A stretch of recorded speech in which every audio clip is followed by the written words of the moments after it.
उद्योगपतियों के साथ न्याय। छत्तीसगढ़ सरकार है। इस कदर सरकार आवाम में एहसान करती है, पहले छीन लेती है आंखें, फिर चश्मे दान करती है। छत छीनी गई है। ये भाजपा की सरकार जब जब आती है तब तब गरीबों को यानी नुकसानी पहुंचाती है। किसी गरीब के साथ किसी का घर उजाड़ने का काम करोगे तब तक आपके पूरे प्रदेश में इसी प्रकार पुतले जलेंगे। हम इस बात का विरोध कर रहे हैं कि बरसात के समय तो लोग चिड़िया का घोंसला भी नहीं तोड़ते। भाजपा की सरकार ने पूरा गांव का गांव उजाड़ दिया। लोगों को बारिश के मौसम के अंदर रात को 3 बजे पूरा का पूरा परिवार को बेहसरा कर दिया जा रहा है और उनको ले जा करके शहर के अंदर एक कमरे की खोली दे दी जा रही है। और इस प्रशासन की सरकार जो बुलडोजर चलाई है वो स्वयं की सरकार पे बुलडोजर चलाई है। जब जनता उनको 2 साल बाद उनके शासन पे बुलडोजर चलाएगी तो उनको सही में मतलब समझ में आएगा कि बुलडोजर का अर्थ क्या होता है। रायपुर से लगा हुआ गांव लट्टी, जहां पर कुछ दिन पहले 80 घरों को तोड़ा गया था, जिसको लेकर पूरे प्रदेश भर में आक्रोश है। आम जनता हो, कांग्रेस पार्टी हो या फिर कोई भी जनता हो, सभी के आंखें नम है क्योंकि 80 घर को तोड़ा गया, 80 परिवार को उजाड़ दिया गया। और क्यों उजाड़ दिया गया, जो मामले सामने आए, जो मीडिया में बात आई, विधायकों का वहां पर निवास बनाने को लेकर उस सभी गरीबों के घर को उजाड़ दिया गया, जिसके बाद पूरे प्रदेश भर में आक्रोश है। कांग्रेस लगातार इसमें पुतला दहन कर रही है। कांग्रेस लगातार सवाल उठा रही है कि आखिर कैसे विधायक निवास बनाने के लिए जो गरीबों के घर को उजाड़ा गया है कि ये कहाँ तक सही है, न्याय क्यों नहीं है।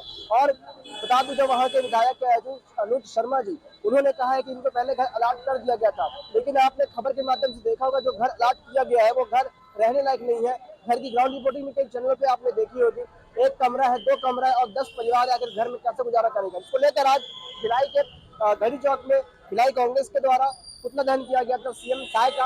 और पुतला दहन करने के दौरान क्या कुछ यहाँ पर बयान किया गया, आप आगे वीडियो में देखिए। भिलाई कांग्रेस कमेटी जब भी पुतला दहन करती है, पुतला लाने वाला व्यक्ति केवल एक रहता है, वो शोएब। आज हमारे साथ है शोएब भाई, पुतला दहन किया गया, क्या मामला था और आप कैसे करते हैं? भी आपके चैनल के माध्यम से बताना चाहूंगा, पुतला इसलिए दहन किया गया जो नकदी गांव में गरीबों के मकान तोड़े गए हैं और जिनके मकान तोड़ के जिनको बेघर किया गया है, छत छीनी गई है। ये भाजपा की सरकार जब जब आती है तब तब गरीबों को यानी नुकसानी पहुंचाती है। और उस गांव में गरीबों का घर तोड़ने में क्या था ऐसा कि उनके कुछ मंत्रियों कुछ विधायकों के घर बना सके, तो क्या मंत्री और विधायकों के घर इतना इंपॉर्टेंट है? गरीबों के घर आप तोड़ दोगे? वहाँ छोटे छोटे बच्चे हैं, कुछ घर ऐसे हैं जो निगम में टैक्स भी पटाते हैं और कुछ घर ऐसे हैं जो अभी लोन में चल रहे हैं। तो भाजपा की सरकार जब वो इतने सालों से घर स्थापित है तो उसको तोड़ने की ऐसी क्या जरूरत पड़ गई कि वो घर को तोड़ के वहाँ पे विधायकों के लिए बंगले बनाए जा रहे हैं। कुछ दिन पहले कोहका में भी कार्रवाई हुई थी, 7 घर तोड़े गए थे एक मदरसे के साथ, तो उस पर भैया ये तो ऐसा होता है कि किसी को पता चलता नहीं, 5 बजे बुलडोजर लेके पहुंच जाते हैं। तो बुलडोजर भैया चलाओ ना तो अपराधियों के घर में चलाओ। जैसे हमारे भिलाई शहर में इतना अपराध बढ़ गया, आए दिन बच्चियों के साथ में अप्रिय घटना घट रही है, चाकूबाजी, कटर। तो भाजपा की सरकार इस पे ना लगाम नहीं लगा पा रही है। ये खाली घर तोड़ने में लगी हो, किनके जो स्थापित है घर उनको तोड़ के बेघर करो। ये सरकार एकदम निकम्मी हो चुकी, सरकार चल नहीं रही है। और हमारे अनुज शर्मा जी ये जो फिल्में बना के जो मैसेज देते हैं लोगों को, तो वो फिल्म की दुनिया है और रियल दुनिया है। तो मैं कहना चाहूंगा भैया रियल दुनिया से लिख लो, फिल्मी दुनिया से लिख लो और रियल दुनिया में आ जाओ कि जब किसी का घर टूटता है तो उसको कितनी तकलीफ होती है। मैं शोएब मोहम्मद खान, जिला कांग्रेस कमेटी सचिव, youth Congress vice president Bhilai. MIC member गवाई जी हमारे साथ हैं। जिस प्रकार का घटना हुआ था लट्टी में, आज पुतला दहन आप लोगों ने किया, क्या उद्देश्य था? उद्देश्य सरकार को हम बताना चाहते हैं कि जब तक किसी गरीब के साथ किसी का घर उजाड़ने का काम करोगे तब तक आपके पूरे प्रदेश में इसी प्रकार पुतले जलेंगे। हम इस बात का विरोध कर रहे हैं कि बरसात के समय तो लोग चिड़िया का घोंसला भी नहीं तोड़ते। भाजपा की सरकार ने पूरा गांव का गांव उजाड़ दिया। जो जिनका इंदिरा गांधी आवास योजना का था, पीएम आवास योजना का, जब सरकारी मकान बने तो इनको जब विधायकों को वहां देना ही था तो वहां जाके खुद रहे ना, जहाँ इनको पब्लिक को दिए, तो वहां वो नहीं ले सकते क्या? जो मकान दिए गए हैं वो मकान 1 कमरा है और काफी गंदा स्थिति है और परिवार 10 है, तो इसमें लोगों को कैसे रहना चाहिए?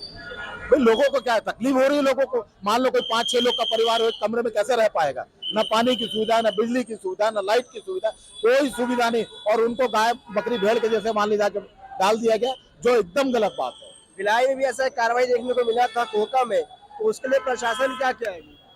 देखिए, मैंने अभी आपको कहा कि बीजेपी के सरकार का काम उजाड़ने का है और जब भी कांग्रेस की सरकार रही, कांग्रेस ने घर बसाने का काम किया, बस्ती बसाने का काम किया। आज तक जितने भी पट्टे जारी हुए कांग्रेस के शासन में जारी हुए, बीजेपी का आज तक एक भी पट्टा जारी नहीं हुआ। वे सिर्फ उजाड़ने की राजनीति जानते, बसाने की नहीं। तो ये थे एमआईसी मेंबर चंद्रशेखर गवाई जी, और इनका भी कहना अच्छा है कि जो अलॉट किया गया था विधायकों के घर के लिए, तो पहले ही क्यों उस जमीन को पास क्यों नहीं कर दिया गया? गरीबों का आश्रय क्यों उजाड़ दिया गया? नकटी गांव में जिस तरीके से भाजपा के शासन द्वारा 85 परिवारों को बेदखल किया गया है, उसके विरोध में हमारे सभी साथीगण आक्रोशित होकर मुख्यमंत्री जी का पुतला दहन का कार्यक्रम हम किए हैं। कहा जा रहा है वहाँ विधायक निवास बनाया जाएगा, इसके समर्थन करते हैं आप? अरे विधायक जी लोग जितने विधायक होते हैं सक्षम होते हैं, उनके लिए तो मकान आप कहीं पर भी बना सकते हो। ये गरीबों का परिवार उजाड़ने के एवज में विधायक को मकान देना ये कोई जस्टिफिकेशन नहीं हुआ। अच्छा, 80 घरों को तोड़ा गया है और जो घर अलॉट किए गए हैं केवल एक कमरा है और परिवार 10 है, इसमें सरकार को क्या स्टेप लेना चाहिए? भाई उनको सबसे पहली चीज तो जी उनको उजाड़ना चाहिए। यदि आप किसी तरीके से बहुत ज्यादा जरूरत है विधायक लोग के निवास वो सक्षम होते हैं, उनको आप कहीं पर भी उनको विधायक निवास, मंत्री निवास, अधिकारियों का निवास तो दे सकते हो। जरूरी है क्या वहीं पर देना? और यदि मान लो अत्यंत आवश्यक है तो नियमतन कार्रवाई करो, उनको 4 गुना मुआवजे का प्रावधान है, 4 गुना मुआवजा दो। गरीबों को लेकर सरकार शासन की सरकार तो पूरे छत्तीसगढ़ में कहीं नहीं चल रही है भाई साहब। वो गरीब लोग जिनका घर मकान टूटा वो यही कह रहे कि सुशासन की सरकार हमको झूठा वादा करके सरकार में आज हमारा घर तोड़ दिया। गरीबों के साथ अन्याय, किसानों के साथ अन्याय, व्यापारियों के साथ अन्याय, उद्योगपतियों के साथ अन्याय, तो इस तरीके से इनके पास कोई भी पूरी जनता, छत्तीसगढ़ की जनता त्रस्त है। आज भिलाई शहर जिला कांग्रेस कमेटी के द्वारा मुख्यमंत्री विष्णुदेव साय जी का पुतला दहन किया गया है। यह अनुज शर्मा जी जो विधायक हैं, उन्होंने एक पिक्चर बनाई थी, मुझ भूयाला छोड़ जावा, और आज वही गरीब जनता का घर उजाड़ रहे हैं, गांव उजाड़ रहे हैं उनका। लोगों को बारिश के मौसम के अंदर रात को 3 बजे पूरा का पूरा परिवार को बेहसरा कर दिया जा रहा है और उनको ले जा करके शहर के अंदर एक कमरे की खुली दे दी जा रही है, जिसमें ना पानी है, ना बिजली है, कोई सुविधा उपलब्ध नहीं है और लोगों को वहाँ रहने के लिए मजबूर किया जा रहा है। जो लोग पिछले कई वर्षों से वहाँ बसे हुए थे, जिन्हें प्रधानमंत्री की आवास योजना के तहत मकान मिला था, सब कुछ हुआ था, आज उन्हीं घरों को उजाड़ा जा रहा है, यह कहकर कि वह जगह गलत है। इसी के विरोध में आज जिला कांग्रेस कमेटी ने पुतला दहन किया है। हमारी सीधी मांग है कि जिन लोगों का घर उजाड़ा गया है, 85 परिवारों को दोबारा वहीं पर जगह दिया जाए, उनका घर जैसा था वैसा ही बना करके दिया जाए, क्योंकि लोगों का जीवन खत्म हो जाता है एक मकान बनाने में। और इन निर्दयी सरकार वालों को, बुलडोजर एक्शन वाली सरकार को 1 मिनट नहीं लगता, उनका घर उजाड़ने में समय नहीं लगा और उन्होंने पूरा का पूरा घर उजाड़ दिया। मैं रविंदर सिंह, प्रवक्ता जिला कांग्रेस कमेटी भिलाई। विष्णुदेव साय सरकार का एक नारा है, सुशासन की सरकार, और आप देखोगे तो कहीं से भी सुशासन की सरकार नहीं, ये कुशासन की सरकार है। गरीब और नकटी गांव जो है ना, आप मैं बताना चाहता हूँ कि कुशासन की सरकार जो बुलडोजर चलाई है वो स्वयं की सरकार पे बुलडोजर चलाई है। जब जनता उनको 2 साल बाद उनके शासन पे बुलडोजर चलाएगी तो उनको सही में मतलब समझ में आएगा कि बुलडोजर का अर्थ क्या होता है। देखिए, सबसे पहले आपके चैनल को हम बहुत धन्यवाद देते हैं और आपसे बताना चाहते हैं, ये कांग्रेस पार्टी के नेतृत्व में आज यहाँ चौक पर धरना प्रदर्शन करके यह संदेश दिया जा रहा है भारतीय जनता पार्टी के उन लोगों को जो तानाशाही पूर्वक पूरे रणनीति के साथ जो गरीबों का घर ढहा गया है। इसलिए हम आपसे अवगत कराना चाहते हैं और सरकार को भी संदेश देना चाहते हैं, ये जो सरकार है ये न्यायपालिका और कार्यपालिका बनाया गया है, उनको किसी भी तरह से नोटिस देना चाहिए, कोर्ट के नोटिस देने के बाद यह कार्य उनको करना चाहिए। लेकिन ये सरकार दबे कुचे नौजवानों, किसानों के हित का काम नहीं करती है, ये सरकार तनाशाही है। यहाँ तक जब कांग्रेस पार्टी आंदोलन करती है तो ये प्रशासन को आगे करती है, पुलिस को आगे करती है, और ये तानाशाही और इनका बर्बरता पूर्वक पूरे देश ही नहीं दुनिया में अडिग है और ऐसी सरकारें नहीं चलती हैं। हम आपके चैनल के माध्यम से इस बात को संदेश देना चाहते हैं कि आने वाले समय में राहुल गांधी के नेतृत्व में बड़ा जो है संदेश दिया जाएगा और धरना प्रदर्शन करके इस लोकतंत्र का रक्षा करके हम आगे बढ़ने का काम करेंगे। बहुत बहुत धन्यवाद। आज ये जो भी नकटी गांव में लोगों के घरों को तोड़ा जा रहा है, उसको लेकर के यहाँ पर विरोध प्रदर्शन किया गया है। मतलब इस प्रकार से स्थिति आ गई है कि भाजपा सरकार जो पूरे देश भर में कर रही है उसी का ये एक छोटा सा रूप है। ये लोगों के आशियाने को उजाड़ते हैं, बसाने का काम नहीं करते हैं, लोगों को प्रेम और मोहब्बत नहीं बांटते, ये लोग नफरत फैलाते हैं, लोगों के घरों को तोड़ते हैं, दिलों को तोड़ते हैं। और अभी मतलब ऐसा कहना था, हमारे ये महानायक पद्मश्री अवॉर्डेड है वो मनोज शर्मा जी का कि लोगों के रहने की उचित व्यवस्था की जाएगी या कर दी गई है। पर मैं इस पर एक ही चीज़ कहना चाहूँगा कि कुछ इस कदर सरकार आवाम पे एहसान करती है पहले छीन लेती है आंखें, फिर चश्मे दान करती है।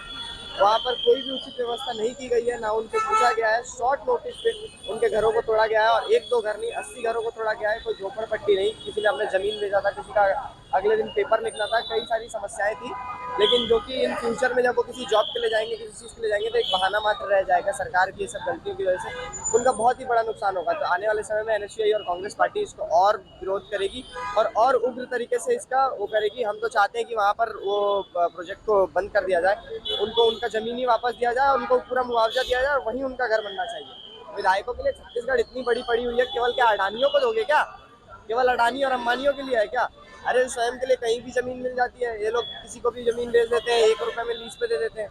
ऐसी ऐसी घटनाएं सामने आती है। लोगों के, गरीब लोगों को तोड़ करके वहीं रहना है इनको। तो इस प्रकार की सभी घटनाएं सही नहीं है भाजपा सरकार की ओर से। हम इसका कड़ा विरोध करते हैं। लक्ष्य शर्मा, NSUI वैशाली नगर। सबसे पहले अनु शर्मा मुर्दाबाद, विष्णुदेव साहब मुर्दाबाद, बीजेपी प्रशासन मुर्दाबाद। अनु शर्मा जो व्यक्ति है वो हा जो छन बोला माँ बाप लगे माँ बाप ओकरे घर में है का, बाहर के माँ बाप नो है का। जेन महतारी मन है एक 9 महीना कोख में लिखल पहला रखते, ओकरा मन लड़का के जो दर्द रहते वो महतारी मन रुलाए काम करते, ओकर मन के अचरा फाड़े के काम करते, कुरेदे के काम करते। जे महतारी वंदना योजना के ये मन लाभ बताते, वही महतारी वंदना योजना से मन 1000 रुपये को कर ले कफन खरीदी और एकर मन के अहंकार के राजनीति के अंतिम संस्कार करे काम करे। आज मतलब इतना दयनीय स्थिति है। जो व्यक्ति छैया भूया के बात बताते वही व्यक्ति है, वही मल्ला व्यक्ति को नकटी गाँव के जो व्यक्ति मल्ला है वो मतलब छैया भूया दूर करे काम करे। वो नकटी गांव के नकटा व्यक्ति, बेशरम व्यक्ति है सती मैं बोला था, नकटा बोला था, बेशरम है सती बोला था। कभी जब जा करके पत्रकार मना ऊपर से संवाद करी, लड़का मन के बारे में पूछी तो मन दूसरी जगह एडमिशन ले ली। मतलब जेन लड़का मन के हाथ में काफी पुस्तक होना रही से ओकर मन के ऊपर टूटे हुए सपना है। मतलब वो घर नहीं टूटे, वो हत्या करे। जो अनु शर्मा है वो हत्या करे, ये हमारा पास आपका नायक बोलते हैं। नायक नो है, खलनायक वाला काम करते। आप गाना सुने हो, नायक नहीं खलनायक, रियलिटी में खलनायक है जो जनता ला परेशान करे काम करते, अगर आशियाना ला तोड़े काम करते। वहाँ पे आप देख सकते हो कि कितना सारा मतलब सरकारी घर बने हैं, रोड बने हैं, ओकर बाद में वहाँ पे शौचालय बने। तो एक उतना दिल नहीं खिसका इमन काबर अतिक्रमण बोला था। बीजेपी प्रशासन का है इमन उतना मानवता गिर गए है, इमला लोक का परलोक में भी स्थान नहीं मिले। खबर की एकरे ही सांसद महोदय है वो आश्वासन देते कि तुम्हारे मन के घर नहीं टूटे। ये राम भगवान ला इमन अपन आराध्य मानते, वही राम भगवान के एक में बता तो चौपाई है, रघुकुल रीत पता चली आई प्राण जाए पर वचन ना चाहिए। वही जे वचन के खातिर राम भगवान हा अपन प्राण तकला न छावर कर दी, लेकिन एकरे प्रधान जो आराध्य मानते ओमन हा घर ला तोड़े काम करते। एमन भगवान तकला नहीं छोड़ी तो जनता का है जी। मतलब राम राम जपना और जो चढ़ावे का माल है इनका अपना, मतलब मन राम भगवान तक नहीं छोड़ा था। और आने वाला समय में हमारे महतारी दीदी मैंने जरूर बताई कि मन किस प्रकार से जो मानवता लतार करे काम करा था, मतलब लोक का परलोक में भी नहीं मिले। और आने वाला समय में जो इस प्रकार से कर मन के जो फूल जो छत्तीसगढ़ में खिले, जो मन कमल के फूल कहा थे बोला वो फूल नो एक खरपतवार हमारे छत्तीसगढ़िया जनता मन फूल ला हाथ मिलकर उखाड़ के फेंकी, वो दिन बताते हम तार तार हो जी बताओ। मैं बस इतना चाहता हूँ कि नकटी गांव के लोग मन अभी भी वहाँ पे प्रदर्शन करा था, ठीक है, बारिश में भींग भींग के प्रदर्शन करा था।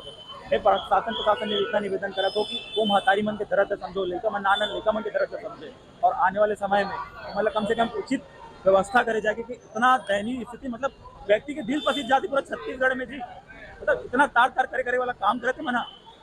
बस शासन प्रशासन से अपना निवेदन करता हूँ उमन के उचित मुआवजा मिले, मतलब एक आशियाना मिले, घर के बदला घर मिले। वो नाम अमरजीत साहू, वैशाली नगर विधानसभा अध्यक्ष।